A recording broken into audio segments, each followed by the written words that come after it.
अस्सलाम वालेकुम जी। तो इस वीडियो में हम GC university Faisalabad associate degree in science part 1 का फ़िज़िक्स का पेपर पैटर्न, बुक्स और सिलेबस देखने वाले हैं। इन्फॉर्मेटिव वीडियो होगी, कोशिश करें कि इसे पूरा देख लें। तो सबसे पहले पार्ट 1 में आपको दो पेपर दिए जाएंगे, पेपर ए और पेपर बी के नाम से। पेपर ए भी 35 मार्क्स का होगा और पेपर बी भी 35 मार्क्स का होगा और टोटल यूँ 70 मार्क्स का आपका थ्योरी का पेपर होगा। पेपर ए जो है मैकेनिक्स में से आएगा और paper B wave and oscillation, optics and thermodynamics में से आएगा। उसके बाद आपका प्रैक्टिकल होगा 15-15 मार्क्स का, यानी कि टोटल आपके 30 मार्क्स का प्रैक्टिकल होगा।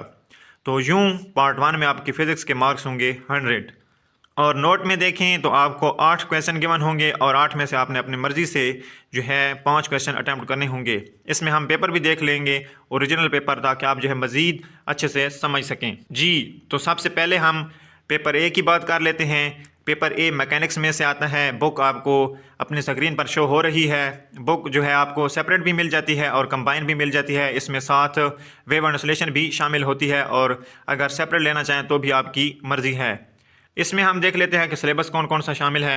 सबसे पहले मैकेनिक्स का चैप्टर 1 वेक्टर ऑपरेशन। इसमें टॉपिक्स शामिल हैं vector in 3 dimension, vector products, vector derivatives and operations, vector integrations, divergence theorem, Stokes theorem. अच्छा, यहाँ पर दूसरा चैप्टर है पार्टिकल डायनामिक्स। इसमें advance application of Newton's law, dynamics of uniform circular motion, equation of motion, time dependent forces, effect of drag force on motion, non inertial frames and pseudo force, limitation of Newton's law. जी, यहाँ पर देखें ना, 3rd number पर है work and energy. यहाँ पर इसका 3रा number है, लेकिन बुक पर आप देखेंगे तो ये चैप्टर 8 है। ठीक है, ये चैप्टर 8 है, समझ लें अच्छे से। अच्छा, टॉपिक्स कौन कौन से शामिल हैं इसमें शामिल है work done by a constant force, work done by a variable force in 1 dimension, work done by a variable force 2 dimension, work energy theorem, power. उसके बाद जी कंजर्वेशन ऑफ एनर्जी, ये भी चैप्टर 8 में शामिल है। ठीक है, यानी अलग से इसे नहीं आपने करना, ये भी चैप्टर 8 में आपको मिल जाएगा मैकेनिक्स की बुक में जी। तो इसमें टॉपिक कौन कौन से शामिल हैं? Conservative and non conservative forces, 1 dimensional conservative system, 2 and 3 dimensional conservative system, conservation of energy in system of particle. उसके बाद जी सिस्टम ऑफ पार्टिकल, ये चैप्टर है जी 9। ठीक है, बुक में चैप्टर 9, जिसमें टॉपिक कौन कौन से शामिल हैं? 2 particle system and generalization to many particle system, centre of mass of solid objects, momentum changes in system of variable mass. 6 number पर है जी कोलिजन, लेकिन बुक में ये चैप्टर 7 नंबर पर है। Elastic collision, conservation of momentum during collision, in elastic collision, collision in CM reference frame. उसके बाद rotational dynamics, जहाँ पर इसका 7वां नंबर है, लेकिन अगर बुक पर देखेंगे तो ये चैप्टर 3 है। इसमें क्या है जी?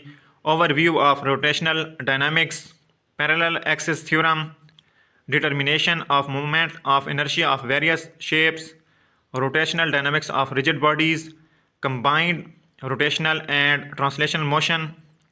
उसके बाद 8 नंबर पर यहाँ है एंगुलर मोमेंटम। अगर बुक पर देखेंगे तो भी ये चैप्टर 3 में शामिल है, यानी अलग से आपको नहीं करना होगा, ये भी चैप्टर 3 में है। इसमें कौन से टॉपिक शामिल हैं? Angular velocity, stability of spinning objects, the spinning top जी। 9 नंबर जहाँ पर है ग्रेविटेशन, लेकिन अगर बुक पर देखेंगे तो ये चैप्टर 5 है। इसमें क्या क्या चीज़ें शामिल हैं? Review of basic concept of gravitation, gravitational effects of a spherical mass distribution. उसके बाद gravitational potential energy, gravitational field and potential, universal gravitation law जी। तो 10 नंबर पर है बल्क प्रॉपर्टीज़ ऑफ मैटर। इसमें टॉपिक कौन कौन से शामिल हैं? Elastic properties of matter, fluid statistics, surface tension, fluid dynamics, Bernoulli's equation, viscosity. उसके बाद 11 नंबर पर है जी स्पेशल थ्योरी ऑफ रिलेटिविटी, और इसमें टॉपिक कौन कौन से शामिल हैं? अगर बुक पर देखेंगे तो ये चैप्टर 6 है। ठीक है, इसमें troubles faced by classical mechanics, postulates of relativity, the Lorentz transformation, inverse Lorentz transformation, consequence of Lorentz transformation, उसके बाद रिलेटिविस्टिक मोमेंटम, रिलेटिविस्टिक एनर्जी। तो ये चैप्टर कौन सा है? 6।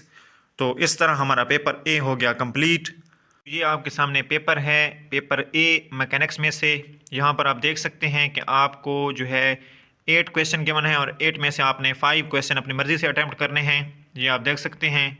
इसके अलावा जो है इसके पार्ट बने हुए हैं, यानी अगर क्वेश्चन 1 है तो उसके ए, बी या सी भी बाज़ दफ़ा होता है। एक शॉर्ट क्वेश्चन भी गिवन होता है। असल में इसमें आपको एक थ्योरी का क्वेश्चन गिवन होता है, एक न्यूमेरिकल गिवन होता है और एक शॉर्ट क्वेश्चन गिवन होता है। ठीक है, तो ये था पेपर ए।